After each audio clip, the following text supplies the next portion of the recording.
তো বন্ধুরা ওয়েলকাম করছি এই চ্যানেলের আরও একটা নতুন ভিডিওতে। সো বন্ধুরা এই ভিডিওতে আপডেট রয়েছে কিছু, সেই আপডেটগুলি সম্পর্কেই কিন্তু কথা বলবো। তো বন্ধুরা চলো বেশি কথা না বাড়িয়ে শুরু করছি আজকের ভিডিও। তো বন্ধুরা প্রথমেই বলি পাঞ্জাব এফসির খেলোয়াড় মাধি তালালকে নিয়ে। তো মাধি তালাল অবশ্যই কিন্তু বর্তমানে আউটস্ট্যান্ডিং পারফরমেন্স করছেন এবং তিনি কিন্তু হয়তো আর কি জিততে চলেছেন গোল্ডেন বল অ্যাওয়ার্ডটি।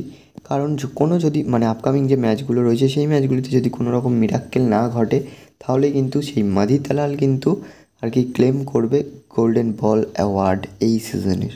তো বন্ধুরা তোমাদের প্রেডিকশন কি অবশ্যই জানিও কমেন্টে। তোমাদের মতে golden boot, golden ball and golden gloves কে কে জিততে চলেছে সেটা কিন্তু অবশ্যই কমেন্ট সেকশনে জানিও। তো বন্ধুরা এক্ষেত্রে কিন্তু চলে যাব ওড়িশা এফসির ওমেন্স টিমকে নিয়ে একটা আপডেট দিতে। তো বন্ধুরা আইডাব্লিউএল অর্থাৎ ইন্ডিয়ান ওমেন্স লিগ কিন্তু চলছিল আর কি, সেখানে কিন্তু অনেক দল পার্টিসিপেট করেছিল। তার মধ্যে কিন্তু ওড়িশা এফসি চ্যাম্পিয়ন হয়েছিল, আমি কিন্তু তোমাদের জানিয়েছি। অ্যান্ড ওড়িশা এফসির যে ওমেন্স টিম তারা চ্যাম্পিয়ন হওয়ার ফলে কিন্তু তারা এফসি ওমেন্স চ্যাম্পিয়ন্স লিগ মানে পরের বছর যেটা হতে চলেছে সেই আসরে কিন্তু তারা কোয়ালিফাই করেছে। তো এক্ষেত্রে কিন্তু বেস্ট উইশ থাকবে ওড়িশা এফসি ওমেন্স টিমের কাছে, যাতে তারা ভালো পারফরমেন্স করে এবং তাদের ক্লাব তথা ইন্ডিয়ার নাম উজ্জ্বল করে। তো এক্ষেত্রে বন্ধুরা এই ছিল আজকের ভিডিও।